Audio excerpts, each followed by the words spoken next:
Ang mga anak ni Israel. Ikalawang kabanata.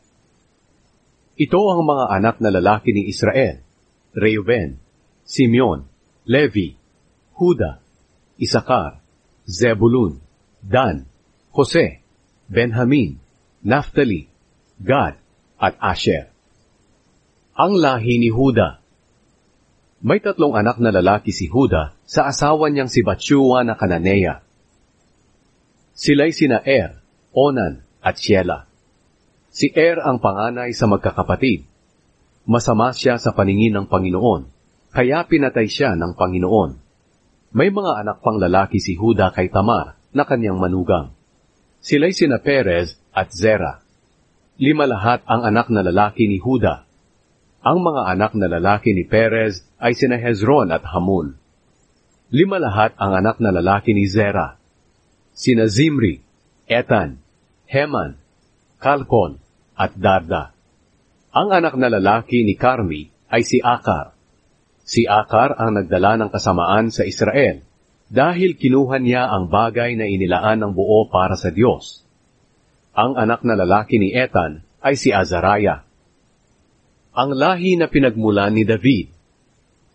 Ang mga anak na lalaki ni Hezron ay sina Jeramil, Ram, at Caleb. Si Ram ang ama ni Aminadab, at si Aminadab naman ang ama ni Nashon, na pinuno ng lahi ni Huda. Si Nashon ang ama ni Salmon, at si Salmon ang ama ni Boaz. Si Boaz ang ama ni Obed, at si Obed ang ama ni Jesse. Ang panganay na anak ni Jesse ay si Eliab. Ang ikalawa na may si Abinadab, at ang ikatlo ay si Shimeya. Ang ikaapat ay si Netanel. Ang ikalima ay si Raday. Ang ikaanim ay si Ozem. At ang ikapito ay si David. Ang mga kapatid nilang babae ay sina Zeruya at Abigail. Si Zeruya ay may 3 anak na lalaki, sina Abishai, Joab, at Asahel. Ang asawa ni Abigail ay si Jeter na Ismaelita, at may anak silang lalaki na si Amasa. Ang angkan ni Hezron. Ang anak ni Hezron na si Caleb ay may mga anak sa asawa niyang si Azuba, na tinatawag ding Jeriot. Sila ay sina Jesher, Shobab, at Ardon. Pagkamatay ni Azuba, napangasawa ni Caleb si Ephrat, at ang naging anak nila ay si Hur. Si Hur ang ama ni Uri, at si Uri ang ama ni Bezalel. Noong 60 taong gulang na si Hezron, napangasawa niya ang anak ni Makir, ang kapatid na babae ni Gilead. Si Segub ang naging anak nila. Si Segub ang ama ni Jair, na namahala ng 23 bayan sa Gilead. Dumating ang panahon na inagaw ni Geshur at ni Aram ang mga bayan ni Jair, at ang Kenat, pati ang 60 bayan sa paligid nito. Silang lahat ang angkan ni Makir, na ama ni Gilead. Kamamatay lang ni Hezron sa Caleb Ephrata, nang manganak ang asawa niyang si Abijah. Ang anak niya ay si Ashur, na ama ni Tekoa. Ang angkan ni Jeramil na anak ni Hezron. Ito ang mga anak na lalaki ni Jeramil, na panganay na anak ni Hezron. Si Ram ang panganay. Sumunod si Nabuna, Oren, Ozem, at Ahaya. Si Jeramil ay may isa pang asawa na ang pangalan ay Atara. Siya ang ina ni Onam. Ang mga anak na lalaki ni Ram na panganay ni Jeramil ay sina Maaz, Jamin, at Eker. Ang mga anak na lalaki ni Onam ay sina Shammai at Jada. Ang mga anak na lalaki ni Shammai ay sina Nadab at Abishur. Ang pangalan ng asawa ni Abishur ay Abihail. May mga anak silang lalaki, sina Aban at Molid. Ang mga anak na lalaki ni Nadab ay sina Seled at Apaim. Namatay si Seled na walang anak. Ang anak na lalaki ni Apaim ay si Ishi. Si Ishi ang ama ni Sheshan, at si Sheshan ang ama ni Alai. Ang mga anak na lalaki ni Jada na kapatid ni Shammai ay sina Jeter at Jonathan. Namatay si Jeter na walang anak. Ang mga anak na lalaki ni Jonathan ay sina Pelet at Zaza. Silang lahat ang angkan ni Jeramil. Walang anak na lalaki si Sheshan, kundi puro babae. May alipin siyang Ehipsyo na ang pangalan ay Jarha. ibinigay ni Sheshan ang anak niyang babae kay Jarha bilang asawa. Nagkaanak sila na ang pangalan ay Atay. Si Atay ang ama ni Nathan, at si Nathan ang ama ni Zabad.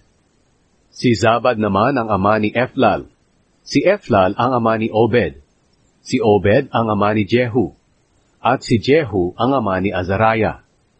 Si Azariah ang ama ni Helez. Si Helez ang ama ni Eliasa. At si Eliasa ang ama ni Sismai. Si Sismai ang ama ni Shallum. Si Shallum ang ama ni Jecamiah. At si Jecamiah ang ama ni Elishama. Ang iba pang angkan ni Caleb. Ang panganay na anak na lalaki ni Caleb na kapatid ni Jeramil ay si Mesha, na ama ni Ziph. Ang ikalawa niyang anak ay si Maresha, na ama ni Hebron. Ang mga anak na lalaki ni Hebron ay sina Korah, Tapuwa, Rekem, at Shema.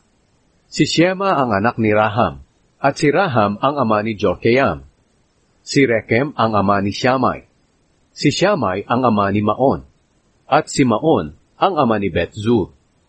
Ang isa pang asawa ni Caleb na si Epha ang ina ni Haran, Moza, at Gazez. May anak si Haran na Gazez din ang pangalan. Ang mga anak na lalaki ni Jaday ay sina Regem, Jotam, Geshan, Pelet, Epha, at Shaa. Ang isa pang asawa ni Caleb ay si Maaka. May mga anak silang lalaki na sina Sheber, Tirhana, Shaaf na ama ni Madmana, at Sheva na ama naman ni Makbena at Gibeah. Ang anak na babae ni Caleb ay si Aksa. Sila ang angkan ni Caleb. Ang angkan ng anak ni Caleb na si Hur. Si Hur ang panganay na anak ni Caleb at ni Ephrata. Ang mga anak na lalaki ni Hur ay sina Shobal na ama ni Kiriat Jearim, si Salma na ama ni Bethlehem, at si Haref na ama ni Bet-Gader. Ang angkan ni Shobal na ama ni Kiriat Jearim ay ang mga Harowe, ang kalahati ng mga naninirahan sa Manahat, at ang angkan ni Kiriat Jearim ay ang mga Itreyo, Puteo, Sumateo, at Misraita. Sila ang pinagmulan ng mga Zoratita at mga Estaolita. Ang angkan ni Salma ay ang mga taga-Bethlehem, mga taga-Netofa, mga taga-Atroth Bet-Joab, ang kalahati ng mga Manahateo, at ang mga Zorita. Ang lahi ng mga Tirateo, Shimeateo at Sukateo, na magagaling sumulat ng mga dokumento, ay nakatira sa bayan ng Jabez. Sila ang mga Keneyo na nagmula kay Hamat, na ama ng pamilya ni Bet-Rekab.